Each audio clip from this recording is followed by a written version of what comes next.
A bala rasgou o ar noturno de Lisboa como um sussurro mortal, e o corpo de Rafael caiu na calçada molhada do Chiado, os olhos abertos fixos nas estrelas indiferentes do céu português.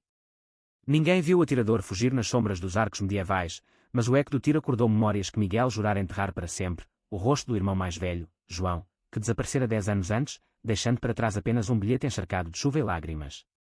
Agora, enquanto a sirene da polícia cortava a noite, Miguel sentiu um calafrio que não era do vento do Tejo, era o pressentimento de que o passado voltara para cobrar seu preço em sangue. Miguel correu para a cena do crime, o coração martelando como o sino da sé de Lisboa ao amanhecer. Ele era repórter no Diário de Notícias, e Rafael fora seu informante confidencial, um ativista gay que sussurrara sobre uma rede de ódios ocultos na cidade. Eles estão caçando a gente de novo, dissera Rafael na última reunião, os olhos cheios de medo. Miguel empurrou a multidão de curiosos, flashes de câmaras piscando como vagalumes malignos, e ajoelhou-se ao lado do corpo. O sangue de Rafael manchava as pedras antigas, formando um padrão que parecia uma acusação silenciosa. Quem fez isso? Murmurou Miguel, mas a resposta veio não da polícia, mas de uma voz grave e familiar que o fez congelar. Eu vou descobrir, irmão. Como sempre prometi. João estava ali, emergindo das sombras como um fantasma renascido. Alto, com ombros largos moldados por anos de exílio, o cabelo escuro agora salpicado de fios prateados, e os olhos, aqueles olhos castanhos profundos que Miguel lembrava das noites de infância compartilhadas no quarto apertado de Alfama, fixos nele com uma intensidade que doía. Vestia um casaco longo de lã cinza, o colarinho erguido contra o vento úmido, e em sua mão, uma credencial de investigador particular que brilhava sob a luz dos postes. João, sussurrou Miguel, a voz falhando como se fosse um menino de novo. Você está vivo. João não sorriu, em vez disso, estendeu a mão e puxou Miguel para longe da multidão, o toque firme mas gentil, carregado de anos de silêncios não ditos. Eles se afastaram para uma rua lateral, o cheiro de pastel de nata misturando-se ao de sangue e chuva recente. Eu nunca morri, Miguel, disse João, a voz rouca com sotaque lisboeta intacto, apesar dos anos em terras estrangeiras. Só me escondi. Para sobreviver. Miguel o encarou, o peito apertado por uma mistura de raiva e alívio. 10 anos. 10 anos desde que João confessara sua homossexualidade à família, e o pai, um pescador conservador do Tejo, explodir em fúria, gritando sobre desonra e maldições divinas. A mãe chorara em silêncio, e Miguel, com apenas 16 anos, ficara paralisado, incapaz de defender o irmão. Naquela noite chuvosa, João partira, deixando o bilhete: eu volto quando o mundo for seguro para nós. Agora, ele estava de volta, e o mundo parecia mais perigoso do que nunca. Por que agora? Porque Rafael? Perguntou Miguel, as lágrimas queimando nos olhos. João olhou para o corpo distante, coberto por um lençol branco. Porque isso não é um crime isolado. É o começo de algo maior. Uma rede de preconceito que está matando nossa gente, Miguel. Eu voltei para acabar com isso. Havia uma frieza em sua voz, forjada em fornalhas que Miguel não podia imaginar, anos em Nova York, infiltrando-se em círculos criminosos, treinando como detetive particular para caçar fantasmas do ódio. Mas por baixo daquela armadura, Miguel via o irmão de outrora, o que lhe ensinara a dançar fado em segredo, que o protegera das brigas de rua em Alfama. E eu? Você me abandonou também, rebateu Miguel, a voz tremendo. João hesitou, o rosto suavizando por um instante. Eu te protegi, irmão. De mim. De tudo isso.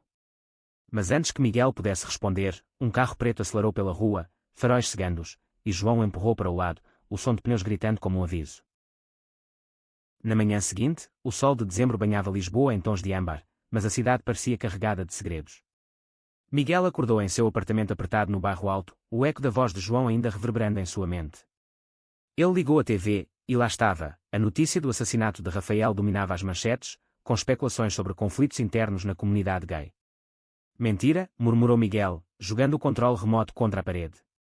Ele era hétero, ou pelo menos assim se convencera, mas anos cobrindo histórias de direitos LGBTQ+ o haviam mudado. Tinha amigos como Sofia, uma lesbiana feroz que dirigia a Associação Arco-Íris em Lisboa, e Ana, sua colega de jornal, que namorava um transgênero ativista. Mas o retorno de João abria feridas antigas, feridas de culpa por não ter lutado mais, por ter-se casado brevemente com uma mulher que nunca amara de verdade, divorciando-se em silêncio. O telefone tocou, e era Sofia. Miguel, você viu? Rafael. Ele me disse que estava sendo seguido. Algo sobre um grupo extremista disfarçado de clube noturno no Cais do Sodré. Sua voz era um misto de luto e fúria, o sotaque alentejano carregado de emoção. Eu preciso falar com você. E ouvi rumores de um investigador novo na cidade. Alguém que conhece o submundo. Miguel engoliu em seco. É meu irmão, Sofia. João. Ele voltou. Houve um silêncio, depois um suspiro.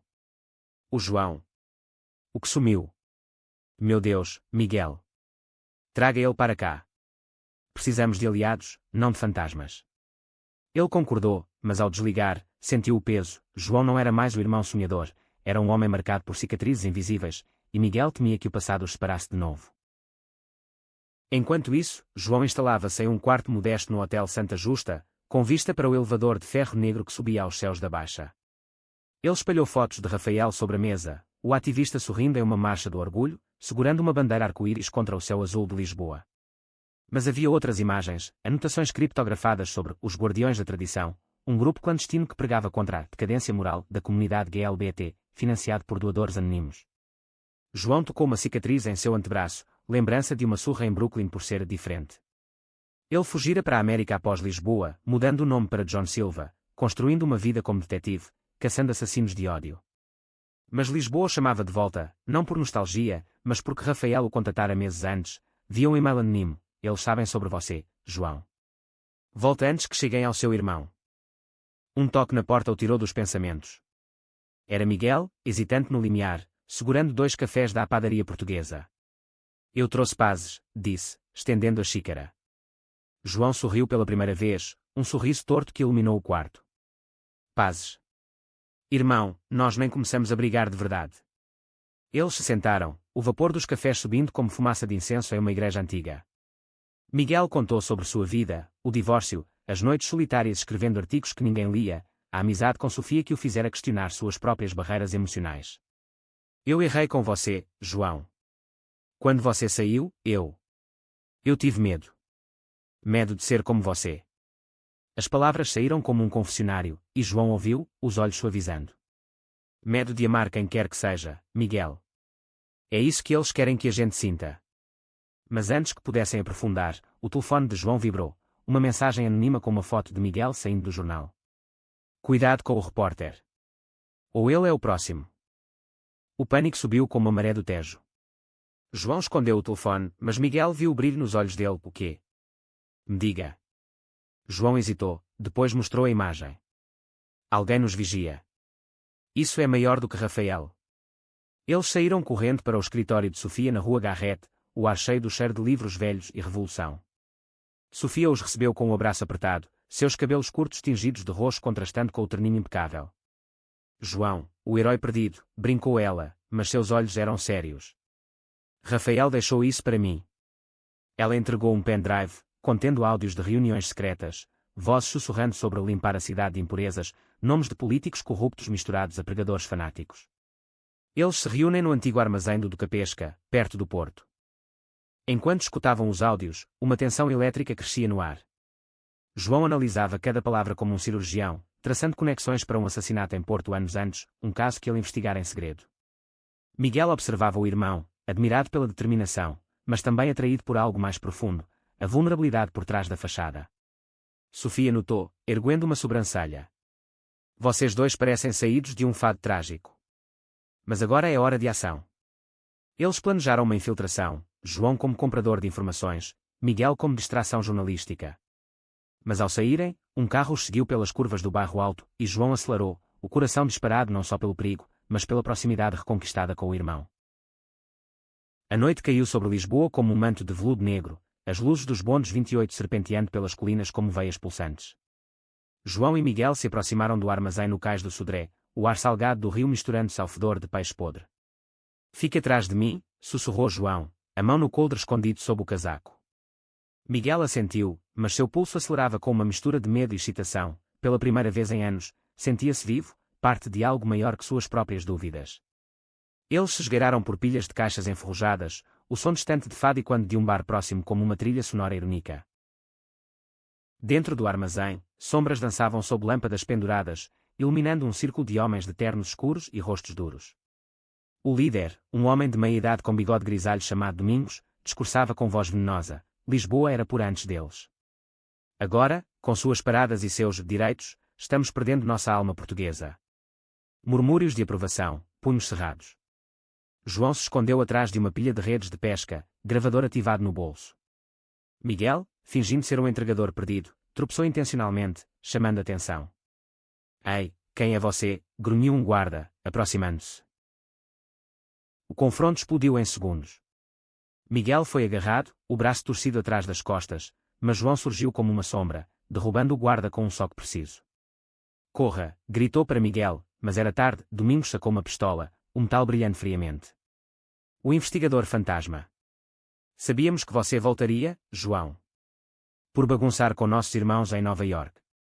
A revelação acertou Miguel como um tapa. João não só sobrevivera, ele caçara esses monstros antes, arriscando tudo para proteger os seus. Uma luta caótica se seguiu, socos, quedas sobre caixas estilhaçadas, o cheiro de suor e ódio preenchendo o ar. João desarmou Domingos, mas não antes de levar um corte no ombro, sangue escorrendo quente. Eles fugiram para as docas, ofegantes, o pendrive seguro no bolso de João. Sob a lua cheia refletida no Tejo, Miguel estancou o sangramento do irmão com sua camisa. Porque não me contou? Sobre Nova York, sobre tudo. João encostou a cabeça na parede de pedra, o rosto pálido. Porque eu queria que você tivesse uma vida normal, Miguel. Não essa escuridão. Mas Miguel balançou a cabeça, os olhos cheios de lágrimas. Normal. Sem você, nada era normal. Eu te amo, irmão. Mais do que como família. Como alguém que entende o que é se esconder. As palavras pairaram, carregadas de uma intimidade nova, não romântica, mas profunda, tecida de anos de ausência. João apertou a mão dele, e pela primeira vez, o muro entre eles rachou. De volta ao apartamento de Miguel, Sofia os esperava com Ana, que trouxera bandagens e vinho do Douro para acalmar os nervos. Vocês são loucos, riu Ana, mas seus olhos em João eram de admiração. Ela, uma mulher trans de 30 anos com tatuagens de borboletas nas costas, via nele um kindred spirit. Enquanto costuravam as evidências, uma ligação veio, a polícia encontrara outro corpo, uma lesbiana ativista chamada Clara, esfaqueada em Belém. É escalada, disse João, a voz tensa. Eles querem nos silenciar antes da Marcha do Orgulho no próximo mês. Sofia, com punhos cerrados, jurou, não sem luta. Vamos expor isso no jornal de Miguel. Mas o verdadeiro golpe veio na manhã seguinte. Miguel recebeu um envelope anónimo no trabalho, fotos dele e João abraçados na cena do crime, com uma nota: escolha um lado, ou ambos morrem. O pânico o consumiu, e ele correu para o hotel de João, encontrando-o com um visitante inesperado, Tomás, o ex-namorado de João, agora um advogado de direitos humanos em Lisboa. Alto, com olhos verdes penetrantes e um sorriso que ainda derretia corações, Tomás abraçava João como se os anos não tivessem passado. Eu o encontrei em Nova York, Miguel. E agora, estamos juntos de novo, disse Tomás, mas havia uma frieza em seu tom ao olhar para o irmão mais novo. Miguel sentiu uma pontada de ciúme irracional, não romântico, mas de perda. João era seu, de uma forma que Tomás nunca entenderia. Parabéns, murmurou, virando-se para sair, mas João o segurou. Não é o que você pensa. Tomás me ajudou a voltar, mas o que eu sinto agora é por você, pela família que reconstruímos. A conversa foi interrompida por uma batida na porta, detetives da PJ, a polícia judiciária, querendo interrogá-los sobre o armazém. Vocês pisaram em ovos podres, disse o inspetor, um homem de meia-idade com sotaque madeirense. Mas João sorriu friamente, ou desenterramos minhocas que mordem. Enquanto a investigação se aprofundava, as tensões pessoais ferviam. Miguel começou a questionar sua própria identidade, atraído pela liberdade de João, passando noites conversando com Ana sobre fluidez emocional. Amor não tem rótulos, Miguel. É só conexão, dissera ela, e ele viu verdade nisso. João, por sua vez, lutava com fantasmas, pesadelos de noites em que fora espancado por ser gay, e o medo de que Tomás, com seu mundo glamouroso de audiências e jantares, não suportasse a sujeira da investigação. Um jantar tenso no Time Out Market revelou rachaduras. Tomás queria que João parasse, pelo nosso futuro, mas João rebateu: meu futuro é com Miguel e esta cidade. Você sabe disso. O clímax se aproximava com a Marcha do Orgulho. Os guardiões planejavam um atentado, bombas caseiras nos floats coloridos do Terreiro do Paço.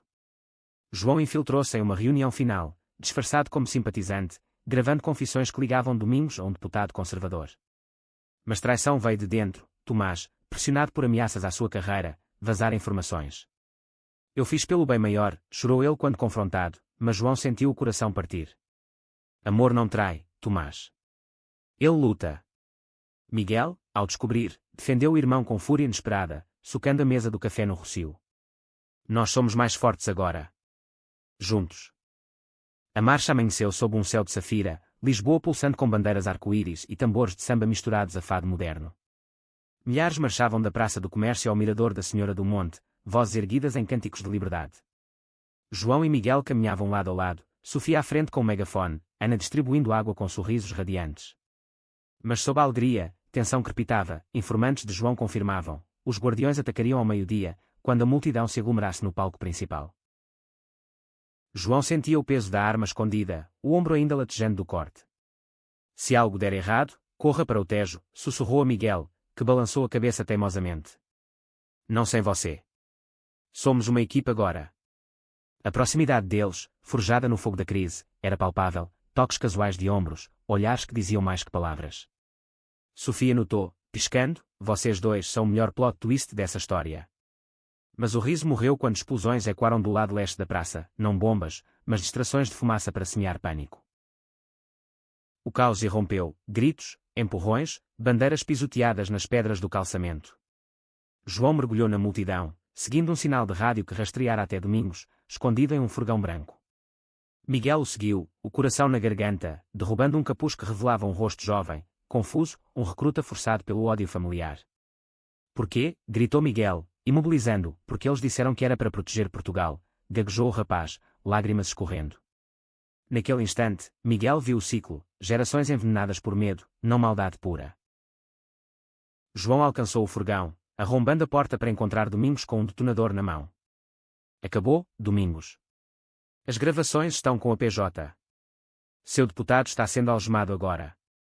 O líder riu, amargo, vocês acham que um irmão sodomita e seu repórter fraco vão parar a tradição. Mas João avançou, desarmando-o com um golpe de judo aprendido em academias americanas, o detonador rolando para longe. Sirenes uivaram, e a polícia invadiu, prendendo os cúmplices. No meio da fumaça dissipando, João e Miguel se abraçaram, o suor misturando-se, o alívio lavando o medo. Horas depois, no Hospital de São José, enquanto Domingos confessava sob interrogatório, revelando uma rede que se estendia a igrejas e empresas, João sentou ao lado da cama de Miguel, que tratava um tornozelo torcido. Eu pensei que te perderia de novo, murmurou João, a voz embargada. Miguel apertou sua mão. Nunca mais. E sobre Tomás? Perdoe-o. O amor é complicado, mas o nosso é simples. É família.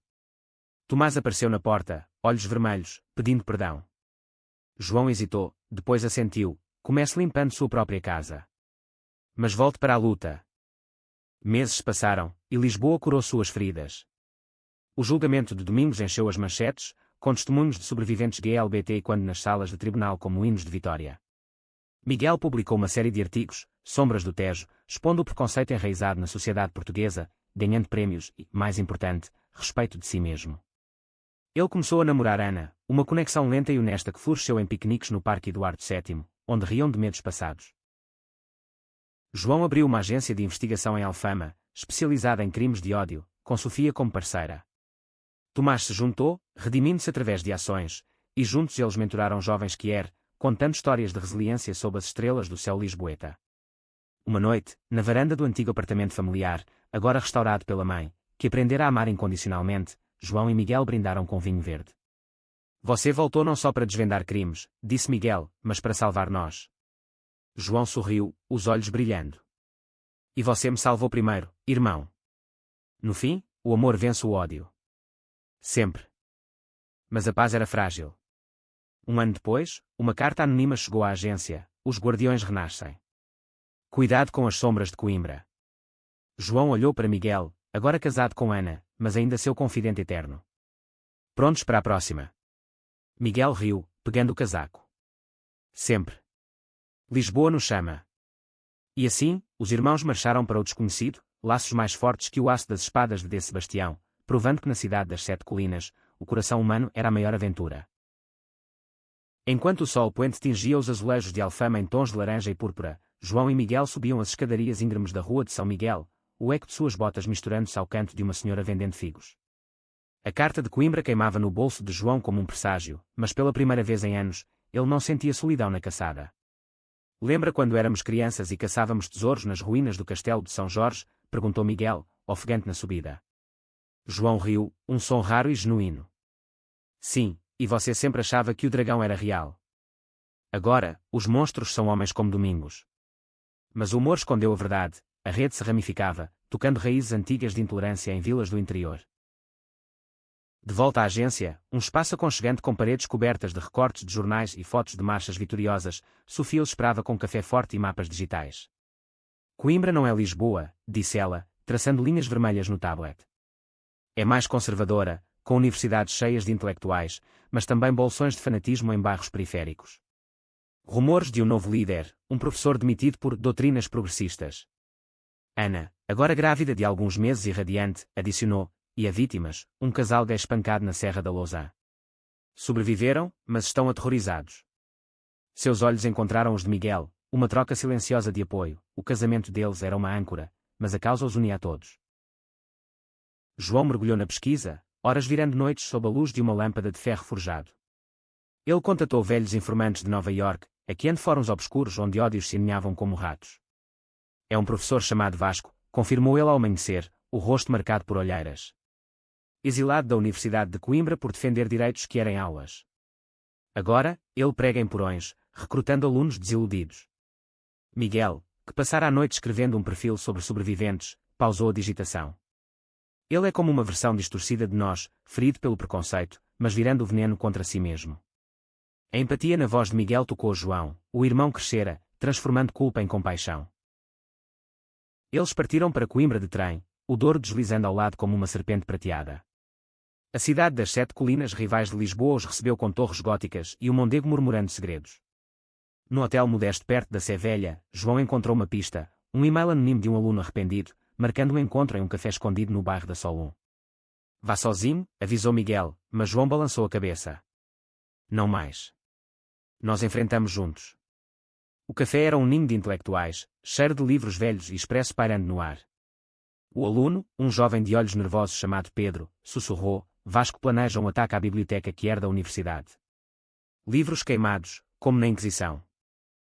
A traição veio rápida, enquanto Pedro falava, capuzes surgiram das mesas adjacentes, Vasco à frente com um sorriso sádico. Bem-vindos à verdadeira Portugal, senhores. Uma luta brutal eclodiu, cadeiras voando, xícaras estilhaçando. João protegeu Pedro, levando um soco no estômago que o dobrou, mas Miguel, canalizando fúria protetora, derrubou um agressor com uma rasteira improvisada. Eles escaparam para as ruas empedradas, o sino da Sé tocando como alarme. Escondidos em um beco atrás da universidade, ofegantes, João cuspiu sangue. Você lutou como um leão hoje. Miguel sorriu através da adrenalina. Aprendi com o melhor. De volta a Lisboa, com Pedro em segurança sob proteção da PJ, o grupo se reuniu para planejar o contra-ataque. Tomás, redimido e agora sócio da agência, trouxe evidências legais, documentos provando financiamento de Vasco por doadores estrangeiros anti-LGBTQ. Podemos processá-lo antes que a tudo, disse, mas João viu o conflito em seus olhos, o amor por João ainda queimava, complicado por culpa. Uma conversa privada no terraço do hotel, sob estrelas que pareciam olhos vigilantes, selou paz, eu errei, mas te amo o suficiente para te deixar voar, confessou Tomás. João tocou seu rosto. E eu te amo como amigo. Isso basta. O ataque à biblioteca veio em uma noite de outono chuvosa, mas eles estavam preparados. João e Miguel, disfarçados como voluntários, posicionaram câmaras ocultas. Sofia coordenava com a polícia local, Ana monitorava feeds online. Quando Vasco e seus seguidores invadiram, tochas acesas, o cerco fechou-se, sirenes, megafones, prisões em massa. Vasco, algemado, gritou, vocês destroem nossa herança. Mas João se aproximou, voz calma, sua herança é amor, não ódio. Aprenda isso na cadeia. O resgate dos livros, edições raras de poetas quer portugueses como Sofia de Melo Brainer, foi aplaudido por uma multidão que se formou espontaneamente, velas acesas iluminando a noite como um novo amanhecer. Com Vasco atrás das grades, uma calmaria relativa se instalou, mas as cicatrizes emocionais persistiam. Miguel e Ana celebraram o nascimento de sua filha, Sofia, em uma cerimônia simples no Mosteiro dos Jerónimos, com João como padrinho, lágrimas nos olhos ao segurar o bebê. Ela vai crescer em um mundo melhor, graças a vocês, murmurou. Mas em particular, João confessou medos a Miguel durante um passeio pelo aqueduto das águas livres. E se o ódio for infinito? E se eu cansar? Miguel parou, o vento bagunçando seus cabelos. Então eu carrego você, como você me carregou. Irmãos para sempre. Sofia, sempre a chama da grupo, iniciou um podcast, Vozes do Arco-Íris, com episódios gravados na agência, João narrando histórias de resiliência, Miguel entrevistando sobreviventes. O sucesso trouxe aliados inesperados, um bispo progressista de Évora que condenou o fanatismo, e uma influencer de Porto que viralizou campanhas. Mas um sussurro de ameaça nova veio do Algarve, um resort de luxo servindo de fachada para lavagem de dinheiro de extremistas. Férias mortais, zombou Tomás, mas João viu oportunidade. Vamos infiltrar. A viagem ao sul foi uma trégua à bem-vinda, praias de areia dourada, o Atlântico rugindo como hinos antigos. Disfarçados como casais em lua de mel, João com um ator aliado chamado Rui, Miguel com Ana, eles mapearam o resort em Lagos.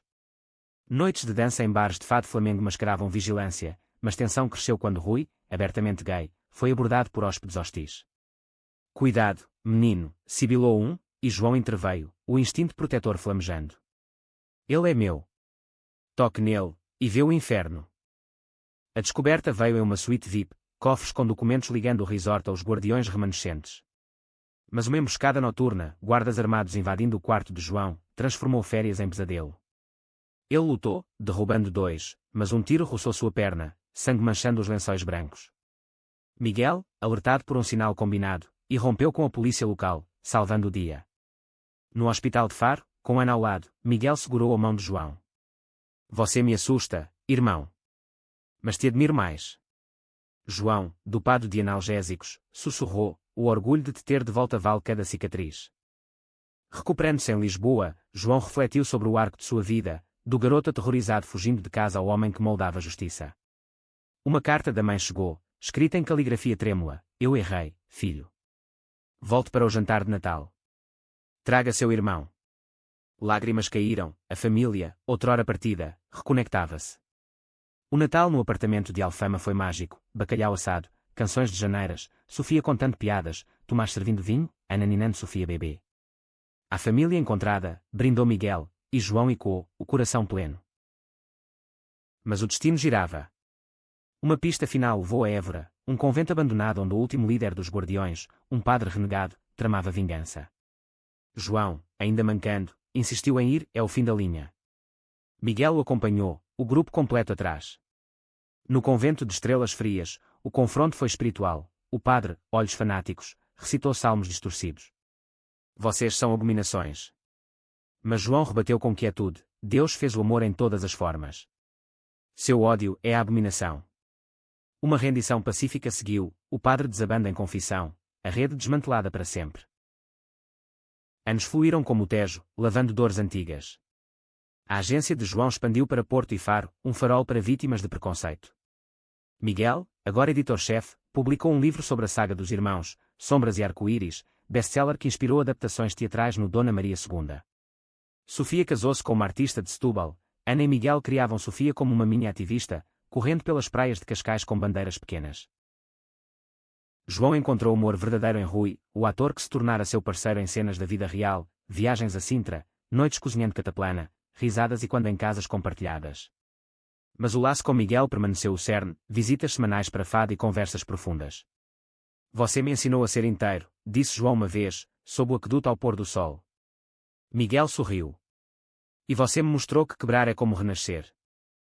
Um último eco do passado veio em forma de legado, uma fundação em nome de Rafael e Clara, financiando abrigos que era em todo Portugal.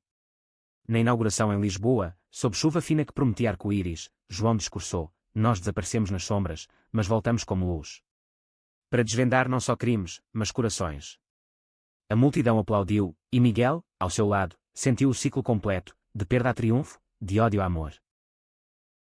Em quietudes posteriores, João caminhava pelo Chiado, onde tudo começara, tocando a placa em memória de Rafael. Obrigado por me chamar de volta, murmurava ao vento. E Lisboa, eterna e acolhedora, respondia com o sussurro das ondas: bem-vindo para casa.